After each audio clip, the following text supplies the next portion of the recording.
This is William Reich. He's awesome. He's also a German psychologist and a radical protege of Freud, of course. What's awesome about Reich is that he observed a series of stages through which each human growing organism passes on their way to full body maturation, as he so calls it. As a precursor to the developmental stages theory that Piaget put together, Reich actually put together something for us called the Reichian organismic rights. And this is important because it gives us another way to view the relationship between the growing human neurology and belief structures this neurology system supports.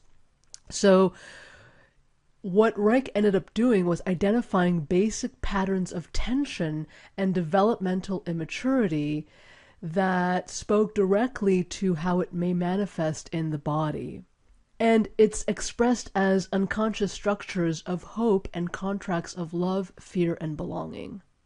Reich spoke of the potential of human development possible during each developmental stage and the kind of systemic dysfunction that might result due to unsuccessful evolution and maturation of each of these succeeding developmental levels.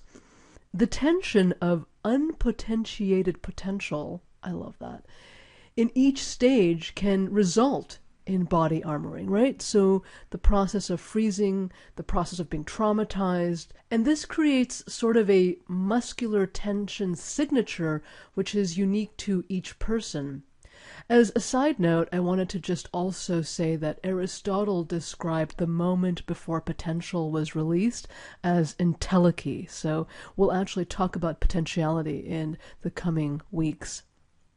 There's a few quotes that I want to read from Reich because I think they're significant. So I have 3 quotes. The first one is, "Only the liberation of the natural capacity for love in human beings can master their sadistic destructiveness." I think that's incredibly accurate, actually. We always talk about imprisonment, we talk about punishment, we talk about scolding, deserving, and I'm wondering how different society would be if we loved up the people who we noticed were struggling. The second quote is, "Because you have no memory for things that happened 10 or 20 years ago, you're still mouthing the same nonsense as 2,000 years ago. Worse, you cling with might and main to such absurdities as race, class, nation, and the obligation to observe a religion and repress your love." That gave me goosebumps in reading that one. And my favorite, which I would love to create a bumper sticker of, is, "Love is the absence of anxiety." Yeah, we need that one tattooed on us, I think. As we go through our developmental stages as a child, we experience different rights, different core rights, and I want to go through the main 6 core rights that Reich talks about. The first is, I have the right to exist. And when that core right isn't met in whatever capacity, the child feels that it will be annihilated. So if I don't have the right to exist, I will be annihilated. The second core right is, I have the right to need, the right to want, and the right to choose. When that right isn't fully matured, then the child believes that they will be abandoned and helpless. The third right is the right to separate and be myself, and when that right isn't met, the child experiences also, I will be abandoned and helpless. The fourth right is the right to be autonomous. When that right isn't fully matured, the child believes, I will be used, manipulated, and helpless. The fifth right is the right to be assertive.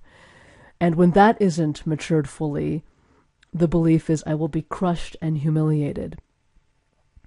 And the sixth right is to love and love sexually and be loved and loved sexually. And when this isn't fully matured, the experience is, I will be rejected if I fully open my heart. The interesting thing that I noticed as I was reading these different rights is how we can appropriate the chakras. So the first one would be the root chakra. The second one is the splenic or sex chakra. The third one is the solar plexus, which is about power. The fourth one is about the heart chakra, so the right to be autonomous. The fifth chakra is the throat chakra, and that's the right to be assertive. So this is not a fully accurate reappropriation of maps, but I just noticed how they may thread loosely to the chakras. When these rights aren't fully met and matured, what happens is we may hit something called baseline states. There are 4 baseline states. They are helpless, hopeless, worthless, and terrified. If you are ever running one of these 4, you are hitting a baseline state. And this is a place where it just feels bad, really, really bad. And the only way is up from here. When you are running one or more of these core beliefs that are frozen, you are actually moving into your reticular activating system. Because if you have these core beliefs that are at the very center of who you are actually scanning for annihilation if you don't believe you have the right to exist. You are actually scanning for experiences to evidence yourself that you are helpless if you don't feel that your right to separate was fully acknowledged and matured. You are actually scanning to be humiliated if you feel that you don't have the right to be assertive. So this is really, really important. The key here are the baseline states, right? The 4 baseline states are helpless, hopeless, worthless, terrified. When you get to a baseline state, this is really important and key because it's an indicator of one of the core beliefs not being met or frozen. Having this information is really important because it allows you to figure out your experiences with others. Are you being right or are you in relationship?